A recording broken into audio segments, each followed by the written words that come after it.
Alors, d'abord, permettez-moi d'indiquer rapidement une audience au niveau de YouTube, et puis on enchaîne. Voilà. OK. Permettez à YouTube d'être... OK. On va attendre. Voilà, maintenant on peut commencer. C'est important. Voilà, permettez-moi de bien positionner. Alhamdulillah, gloire à Allah. Alhamdulillah, alhamdulillah, alhamdulillah.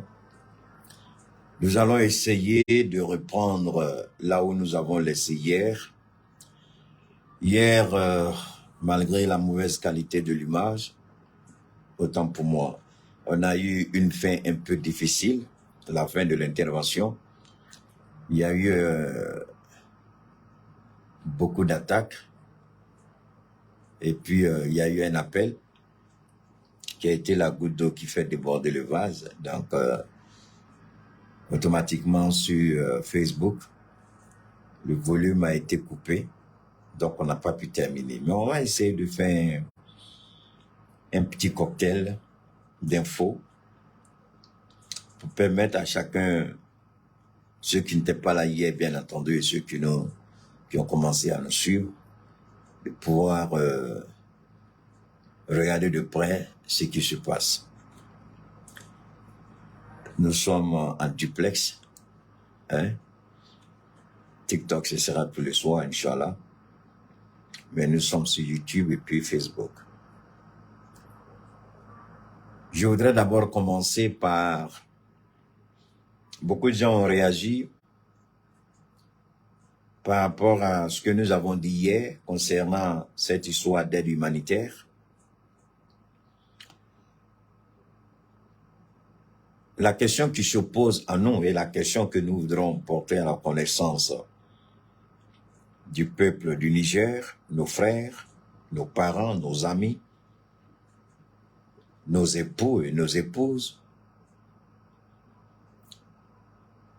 c'est d'abord d'être beaucoup vigilant. Je le dis, d'être beaucoup vigilant.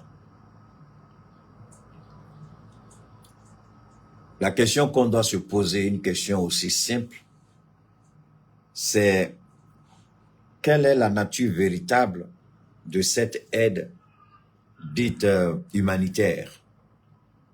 Est-ce que c'est réellement dans le cadre humanitaire ou est-ce que c'est un couloir qui sera utilisé pour déstabiliser le Niger? Donc nous devons réfléchir sérieusement à toutes les éventualités. Ça, c'est du côté du Niger par rapport à ce couloir humanitaire. Et puis revenir aussi sur Borem et Léré. Ce qui s'est passé, quelles étaient les attentes de la France, quels étaient les souhaits de la France, quels étaient les vœux de la France, parce que la France avait déjà préparé une résolution, un projet de résolution qui est encore sur la table d'Emmanuel Macron. Ça, je vous donne l'information, vous allez me dire, waouh, toi, tes hiboux là sont plus dangereux que les hiboux de Chris Yapi. Moi, je dis, j'envoie Chris Yapi en mission, il va chercher, puis il vient. Voilà pourquoi il y a ce petit respect entre nous. Il m'entend toujours et il sait que c'est de bonne guerre. Je dis, il y avait, ou il y a encore un projet de résolution rédigé par Emmanuel Macron qui se trouve sur son bureau. Et le projet de résolution n'attendait que la concrétisation de la prise de Borem et de Léré pour être porté à la tribune des Nations Unies par rapport à la 78e Assemblée des Générales des Nations Unies. Regardez, les choses ne se font jamais au hasard. C'est quand vous analysez mal, vous avez la difficulté à comprendre la perspicacité, comment les choses sont entremêlées. Mais quand vous avez une lucidicité, une idée lucide, hein? Faut pas que je parle mauvais français ici tellement je suis pressé. Lorsque vous avez une idée précise et lucide de ce que vous voulez, ce que vous dites, vous devez vous dire que hier a commencé à New York l'Assemblée Générale des Nations Unies. il y a 3 ou 4 jours, les attaques ont redoublé d'intensité dans le nord du Mali. Quelle corrélation, quelle action, quel lien on peut établir? Ça peut être de la spéculation, mais en même temps, ça peut demander de la réflexion. Une réflexion saine, une réflexion intelligente, une réflexion intelligible, une réflexion de raison. Ces attaques-là n'étaient pas des attaques fortuites. Ces attaques-là sont directement liées à l'Assemblée générale des Nations unies qui a commencé hier à New York. L'objectif, comme je l'ai dit, la France ayant déjà préparé un projet de résolution demandant le maintien dans le nord du Mali, parce que le projet, il est clair. Voilà ce que dit le projet. Comment je le sais? Ne cherchez pas à comprendre ça. Mais je dis toujours quand je parle, marquez la date, marquez mes propos. Si vous voulez préserver la vidéo en guise de témoignage un jour. Donc, et ce jour viendra. Bachili, il y a des maudits qui sont là, s'il te plaît, il faut veiller au grain et puis tu les dégages. Alors donc, je voudrais que cela soit clair et que cela soit bien compris. Ça là, c'est où ça?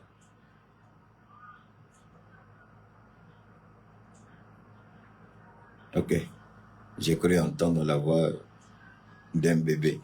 Alors donc, comme je le disais,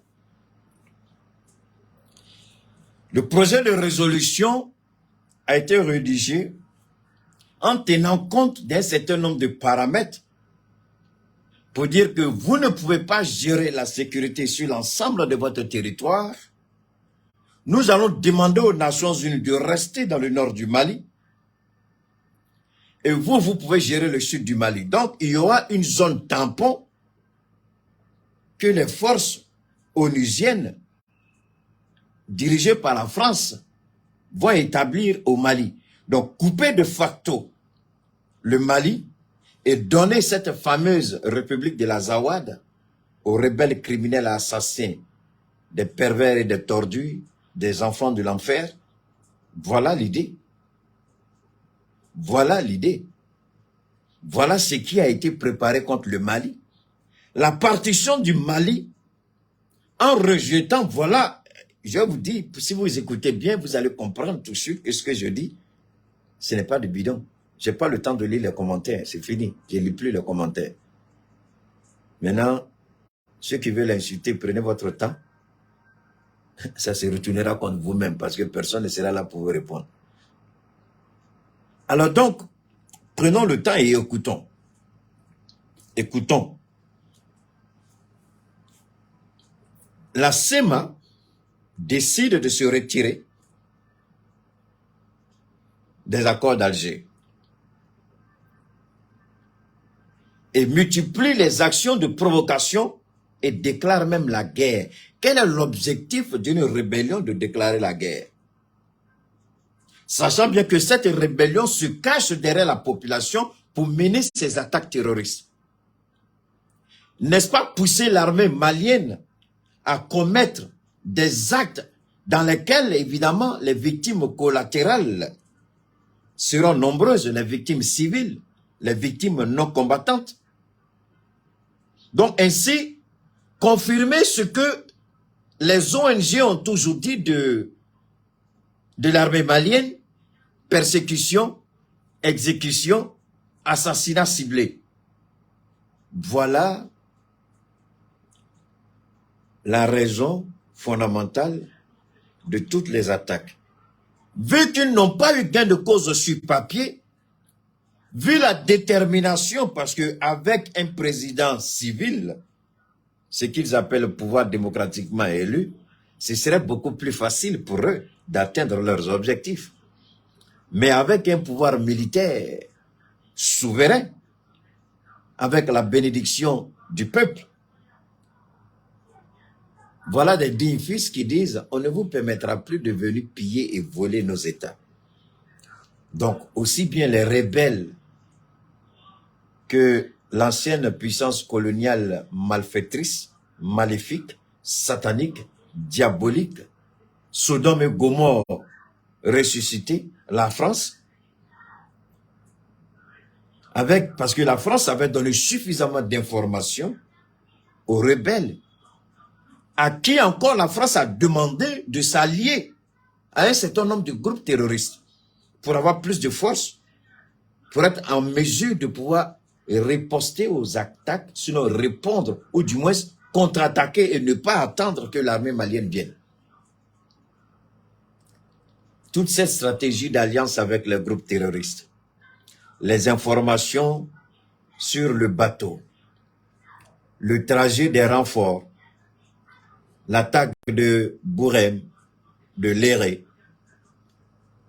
c'est une intelligence savamment planifiée. Quand je dis une intelligence, ça veut dire des renseignements récoltés par la France avec la complicité de certains Maliens à l'intérieur du Mali.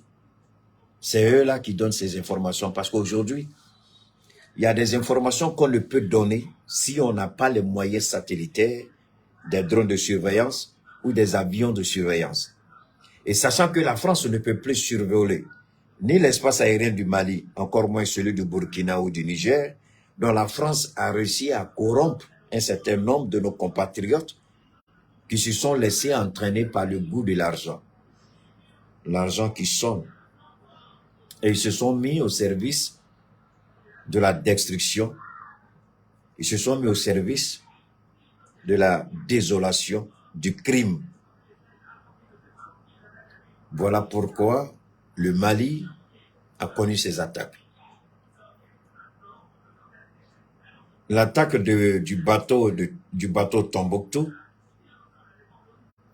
et l'attaque contre les renforts qui venaient au secours du bateau, il ne faut jamais les séparer, sont liés. Et tous ces événements ont un rapport avec ce qui se tient aujourd'hui. C'est pourquoi, très déçu, Emmanuel Macron, qui voulait lui-même apporter le projet de résolution avec son ministre des Affaires étrangères à New York, très déçu et très déconcerté, Emmanuel Macron a décidé de ne pas aller à New York. C'est pourquoi il a envoyé, quand j'ai une amie, une petite soeur bien-aimée que j'appelle ma chérie personnelle, elle dit, grand frère, il ne faut plus dire colonna, il faut dire colonial. Hein? La ministre des Affaires étrangères de la France, et vous avez entendu la conférence de presse qu'elle a donnée. Alors qu'il y a des défis plus importants dont fait la France. Parce qu'aujourd'hui, ce qui se joue en hexagone, je vous en prie, prêtez une oreille attentive à ce que nous disons. Ce qui se joue aujourd'hui en France n'est pas un fruit du hasard. Emmanuel Macron est en train de tabler sur deux terrains totalement différents. C'est-à-dire qu'il est en train de créer la diversion au sein de la France. Quel est ton problème? J'arrive. Non. Tu as pris quoi? Ton buff? Ok, je prends. J'ai fini, j'arrive. Donc, Emmanuel Macron, il décide d'orienter le regard des Français, non plus désormais sur les réalités de la France. Donc, il passe son temps à parler du Niger comme une sorte de pain béni pour lui. Voilà une porte de sortie. Macron se posait la question, comment il allait gérer la situation en France. Voilà la situation du Niger, et en même temps, il en fait une répétition pédagogique mal enseignée, mal appliquée, mal comprise. À chaque instant, à chaque opportunité, il ne perd pas son temps pour attaquer, sachant bien qu'il y aura des ripostes à l'intérieur de l'Afrique, notamment dans la zone des trois frontières, l'Alliance des États du Sahel, le Liptako-Gourma. À l'intérieur de nos trois États, nous allons toujours répondre à Macron, c'est une évidence.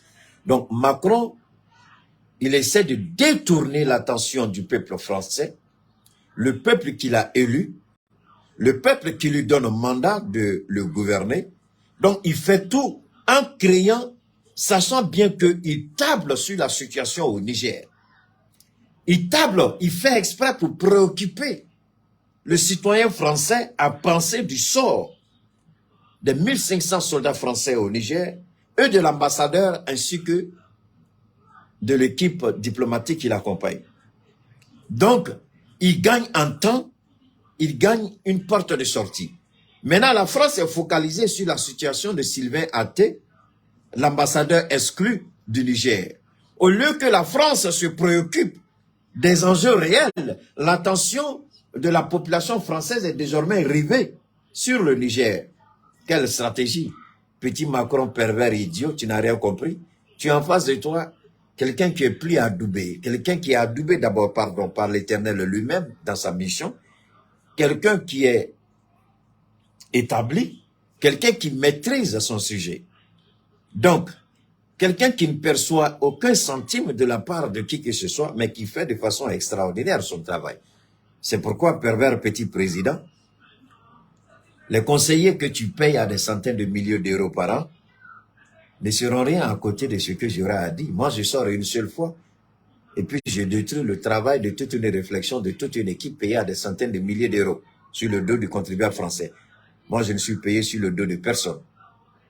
Je le fais de façon bénévole, par l'amour que j'ai pour mon continent, pour mon peuple, le peuple du Liptako gourmand, le peuple de l'Alliance des États du Sahel. C'est mon peuple. Je suis africain, mais je suis avant tout Liptako gourmand. Alors, petit président pervers, donc voilà la réponse que je t'apporte. Apprends à gérer les situations et ne table pas sur la dégradation d'une situation sécuritaire au Niger, parce que tout ce que le Macron fait aujourd'hui, c'est pourquoi j'interpelle les autorités nigériennes. Macron cherche une porte de sortie. Macron a la corde au cou en France. Macron est pris dans son propre piège. Macron ne sait pas ce qu'il veut. Macron est perdu, Macron est égaré, Macron est désorienté. Alors, Macron joue sur la diplomatie internationale, notamment sur le Niger, le Burkina et le Mali. Voilà pourquoi il a mis tous ses ministres au travail par rapport au Liptako gourmand, au lieu de gérer les situations internes à la France. Exclusion de visa pour les étudiants, interdiction de prestations pour les artistes du Liptako gourmand, n'est-ce pas? Suspension de ce qu'ils appellent cette merde d'aide budgétaire, on ne sait même pas ce que cela nous apporte. Au contraire, vous voyez, depuis que l'aide budgétaire qu'ils ont suspendue, l'aide au développement au Mali, on se sent mieux, on se porte bien. Donc, on n'a vraiment pas besoin de cette aide budgétaire. Le Burkina se sent mieux, le Niger se sent mieux. Donc, on se rend compte qu'au contraire, c'est cette aide budgétaire qui était notre pire ennemi. Ils ne savent pas qu'ils sont en train d'être manipulés par Dieu lui-même pour couper les cordes doucement, doucement. Ils n'ont même pas une idée que, en suspendant ces aides au développement, en nous frappant de sanctions illégales, illégitimes du point de vue du droit international, c'est un crime qu'ils ont commis parce qu'on a osé chasser du pays, chasser du pouvoir, un criminel voleur. Vous comprenez un peu? Alors donc, je regardais si le chat de Gaussou était à la porte. Donc, regardez, tout ce qui était comme lien de domination pour nous assujettir, pour nous soumettre, pour nous obliger à leur bon vouloir. Eux-mêmes, ils sont en train de couper tous ces liens. Quand je vous dis que Dieu a sa main dans ce qui se passe dans le Sahel, je vous en prie, peut-être que vous n'êtes pas des croyants, mais nous qui sommes croyants, nous voyons, et je vois personnellement comment Dieu est en train de couper les liens de la domination de nos États, en tout cas les 3 États du Liptako gourmand, l'Alliance des États du Sahel, les liens sont définitivement coupés. Aide budgétaire, aucun de ces 3 pays-là ne bénéficie désormais d'une quelconque stupide aide budgétaire, on n'en a pas besoin. Mais pourtant on est là. On est debout, on est fier, on marche la tête haute, on a retrouvé notre dignité. On nous frappe de suspension de tout genre, de toute nature, de façon criminelle. Alors, on répond positivement. Par la positivité, on maintient, on dit rien ne vaut la dignité d'un être humain. Comme le disait Sékou Touré, je préfère la dignité que, comme on appelle, la richesse dans... Oh, l'expression de Sékou Touré m'échappe un peu. Il avait une façon de dire cette chose-là. Je préfère la dignité dans la pauvreté que la domination dans l'opulence. Voilà, aujourd'hui, nos États sont fiers, debout. Ils peuvent regarder l'histoire sans entrave, sans blocage. C'est ça. Et aujourd'hui, ils ne comprennent pas que tout ce qu'ils sont en train de poser, parce que Dieu dit, quand Dieu nous fait passer par des événements, par des défis, c'est dans l'intention de nous former pour un avenir meilleur. Mais ce n'est pas parce qu'il est contre nous. Vous ne pouvez pas créer quelque chose, créer un être humain et puis être contre cet être humain-là. Parce que je vous aime, je vous ferai passer 7 fois dans le feu de la flamme pour vous forger, pour vous purifier comme l'or a été purifié dans le feu, de sorte que vous soyez agréable à mes yeux. Donc Dieu nous purifie à travers les épreuves. Et si on s'en sort, on sera l'un des peuples les plus dignes de toute la terre, pas seulement de l'Afrique, mais de toute la terre, de toute la planète Terre. Donc Macron, pour dire au président Macron, le projet de résolution qu'il a rédigé concernant le nord du Mali, parce qu'il croyait que les informations qu'il a données aux rebelles de la SEMA, ceux qui ont unilatéralement quitté la table des... Moi, je suis pleinement d'accord avec eux qu'ils partent. Donc, ceux qui ont unilatéralement quitté la table, ou du moins, pour ne pas dire l'accord d'Alger, l'accord de paix, il leur a donné, la France leur a donné certaines informations en complicité, je le répète, avec certains Maliens de l'intérieur. Ils ont aidé la France à recueillir certaines informations et la France voulait absolument frapper un grand coup avant le sommet de l'Assemblée générale des Nations Unies qui a commencé hier à New York. Et cela aurait été, je dis bien cela aurait été une aubaine pour Macron de sauter dans son avion avec son projet de résolution pour demander une zone tampon, pour exiger une présence militaire, pour couper ce qu'ils appellent l'Azawad du reste de l'armée malienne. C'était l'objectif recherché, c'était le but de ces attaques. Donc, nous venons dire au petit président pervers et égaré que ce peuple-là a le soutien de Dieu, l'accompagnement de Dieu, la protection de Dieu. C'est vrai, on connaîtra des moments difficiles, nul n'en doute. On passera par des chemins difficiles encore, beaucoup plus difficiles encore, parce que c'est ça aussi le développement. C'est ça aussi l'être humain. Mais grâce à Dieu, gloire à Dieu, nous ne tomberons pas. Nous ne fléchirons pas. On peut trébucher, mais on ne tombera pas. Même si on tombe, on va se relever debout et puis continuer notre marche glorieuse pour le développement, pour l'indépendance, pour notre souveraineté retrouvée. Parce que celui qui reçoit une aide au développement n'est nullement souverain. Arrêtons de nous blaguer. Il n'y a aucune souveraineté à tendre la main. Il n'y a aucune dignité à tendre la main. C'est pourquoi Sékou Touré a préféré ne pas exploiter les réserves de la Guinée et attendre que de jeunes Guinéens beaucoup plus consciencieux, beaucoup plus patriotes et nationalistes prennent conscience de l'héritage qu'il a laissé, qu'il n'a pas voulu vilipender, pour que la Guinée soit le moteur de développement industriel de l'Afrique de l'Ouest. Parce que la Guinée bénéficie de tout. Un scandale géologique, on nous dit, la Guinée fait face à la mer. Et la Guinée dispose pratiquement de tous les minéraux que vous pouvez imaginer au monde.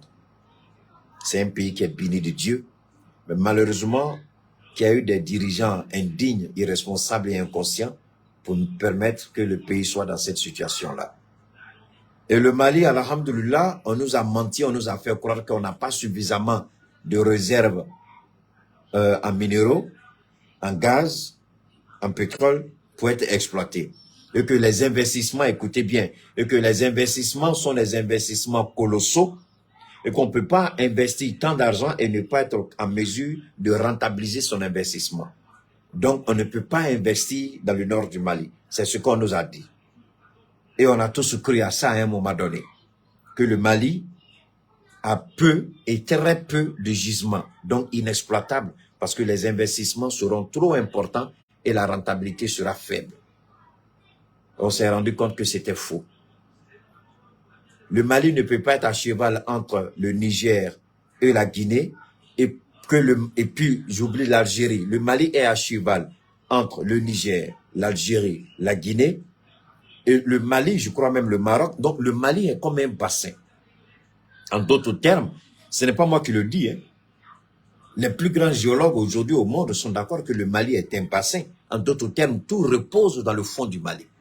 Le Mali est le bassin dans lequel tout repose. Donc, les quantités, aujourd'hui, on nous a sorti des chiffres avec Assimi Goïta. Et les chiffres disent que pour le moment, on n'a pas encore estimé la quantité. Et la quantité, la probabilité des quantités qu'ils ont dit, c'est extrêmement important. Même 100 ans d'exploitation, le Mali sera encore.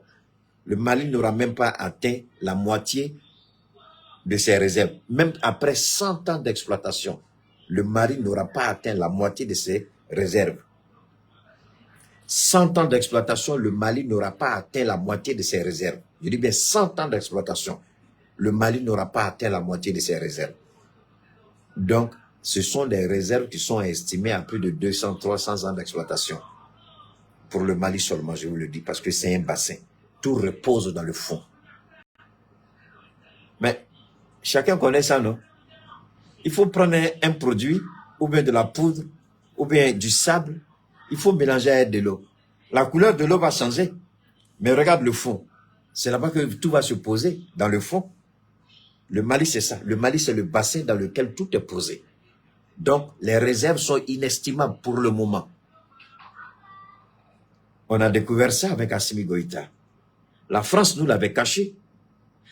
Il voulait cette partition du Mali pour commencer, pour sortir les nouveaux chiffres. Parce qu'en sortant les nouveaux chiffres, avec un Mali aussi vaste, 1 million, plus d'1 million 200 000 km², c'est compliqué. Vous ne pourrez pas échapper, parce que tôt ou tard, le gouvernement central de Bamako va s'opposer. Donc, qu'est-ce qu'il faut faire? Il faut faire la partition. Mais même avec la partition, ce que nous ne souhaitons pas, aujourd'hui, même dans le sud du Mali, je dis bien même dans le sud du Mali, il y a des réserves, il y a du gaz, même à Bamako, il y a du gaz aujourd'hui à Bamako. Il y a de l'or ici à Bamako. Il y a de l'or à Bamako, il y a du gaz à Bamako. Il y a des zones aux alentours de Bamako où il y a du pétrole. Donc c'est l'ensemble du territoire malien qui est couvert. Ce n'est pas seulement une zone spécifique, c'est l'ensemble du territoire qui est couvert. Mais même avec ça, on ne permettra pas à une nation voleuse, pilleuse, menteuse, criminelle, une ancienne puissance coloniale qui n'a fait que mentir, voler et piller. Que ce soit dans le nord du Mali, que ce soit dans le sud du Mali ou au centre du Mali, c'est la propriété intégrale des fils de ce pays. Maintenant que des voyous, des rebelles veulent cette partition, elle n'aura jamais lieu. Vous avez intérêt à rentrer dans la réconciliation, vous conformer à la République et partager les bienfaits du développement social, ou vous vous comportez en rebelle, vous serez combattu comme Jonas Savimbi a été combattu et tué, comme Pablo Escobar a été tué. Je répète, vous serez combattu comme Jonas Savimbi a été combattu et tué, et vous serez tué comme Pablo Escobar a été tué, parce que vous n'êtes rien d'autre que des criminels, des vendeurs de drogue, des pervers et des violeurs de femmes. Vous terroristes et rebelles dans le nord du Mali. Vous n'êtes rien d'autre que ça. Et vous ne valez pas plus mieux que ces criminels, vendeurs de drogue et ces assassins qui pilulent nos États. Vous avez le choix. Prendre les armes et périr, déposer les armes, vivre et profiter des bienfaits du développement. de l'harmonie sociale. Le choix vous appartient. Personne ne vous obligera. Prenez les armes, mourrez, déposez les armes, vivez. C'est le message que je vous envoie. Si vous avez des oreilles pour entendre, entendez. Si vous n'avez pas des oreilles pour entendre, alors n'entendez pas. Demain, on continuera à compter vos corps, les corps qui seront identifiables. Sinon, il y a d'autres corps qui seront confondus à la terre par les frappes. On ne vous fera aucun cadeau. On va vous poursuivre jusque dans votre dernier retranchement. Vous allez quitter ce pays. Ou vous restez dans la République, ou vous sortez de la République. Et si vous sortez de la République, vous ne pouvez pas prendre les armes. Parce que dans aucun de ces trois pays, vous allez trouver repos. Vous êtes sortis de l'accord, bravo, c'est bien. Mais nous venons de sceller une alliance que même la France ne pourra pas combattre. La France n'a ni les moyens logistiques. Parce que pour combattre, il faut connaître la cible. Quelle sera la cible? Niamey, Mali, Burkina? Non. On a rendu la tâche quasiment impossible à la France. Parce que la France ne saura même pas d'où est-ce qu'on vient. Au moins, elle va se diriger vers le Niger, elle sera accueillie par le Burkina. Elle se dirige vers le Mali, elle sera accueillie par le Niger. Nous avons rendu la tâche beaucoup plus compliquée aux puissances coloniales. C'est pourquoi la naissance de cette alliance est une bénédiction de Dieu, est une gloire de Dieu, est le salut du peuple du Sahel. Parce que cette alliance-là, pour la combattre, il faut se lever contre les trois États simultanément. Il n'y a pas d'option. C'est pourquoi nous remercions Dieu pour la faveur et la grâce qu'il nous accorde jour et nuit et qu'il continue de nous accompagner dans ce que nous faisons. Il est important pour nous de revenir sur un certain nombre de choses que nous avons dites par rapport à ce fameux convoi. Mais avant de parler de ce fameux convoi, je voudrais rappeler à l'ordre ce petit président irresponsable, inconscient, à tel point d'aller marrer sa propre grammaire, celui qui fait la promotion de la perversité morale dans les écoles de la maternelle en France, l'indigne président de la République française. Il dit, la France a perdu des soldats. Vous savez, quand Dieu vous ôte la raison, quand Dieu vous prive de bon sens, alors que les philosophes disent que le bon sens, c'est la chose la mieux partagée. C'est-à-dire que Dieu a fait don de bon sens à tout le monde. Mais visiblement, il y a certains qui n'en font pas partie de cette grâce divine. Macron fait partie de ceux-là. C'est facile pour lui de nous dire des soldats français sont morts, des soldats français sont morts. Il veut jouer sur l'émotion des Français. C'est ce que je vous ai dit tout à l'heure en intervention. Macron essaie de détourner l'attention du peuple français et de le focaliser sur le Sahel, c'est-à-dire l'Alliance des États du Sahel, le Liptako Gourma.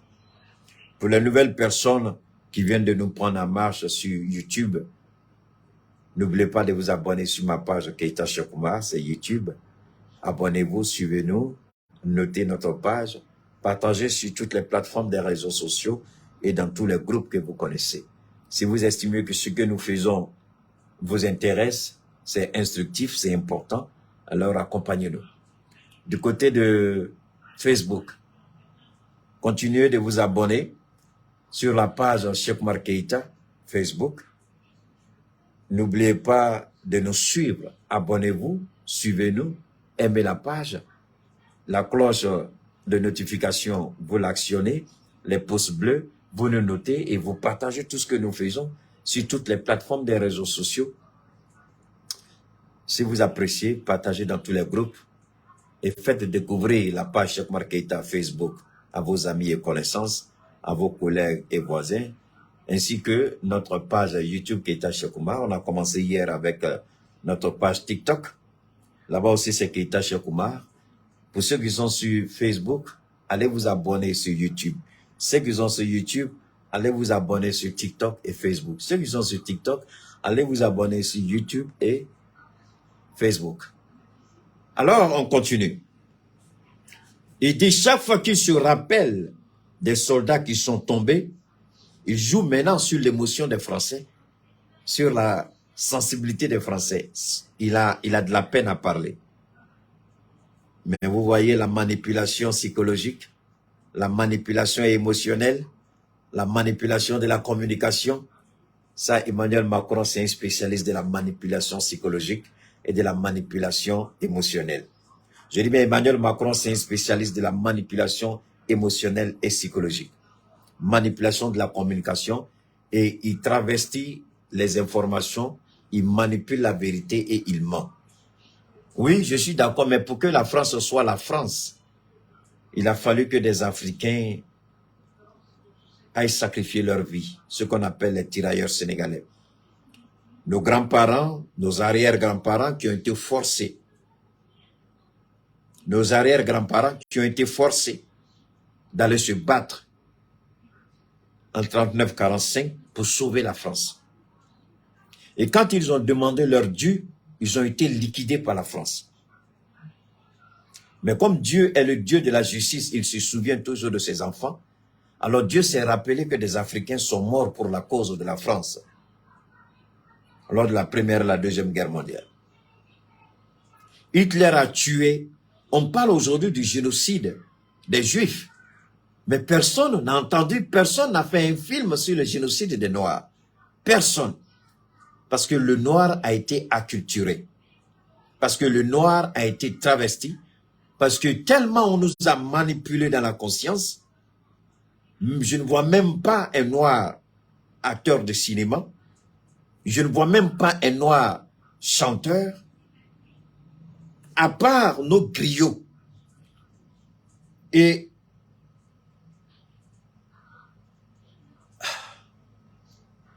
les premiers chanteurs qui par moment, mais aujourd'hui là, avec ce que vous voyez, la perversité que vous voyez sur les réseaux sociaux,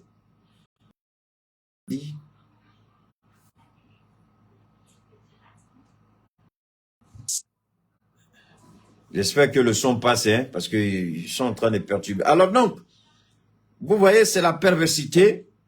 Si, attendez, je vais voir, parce que je vais voir sur le volume est bon. Alors donc,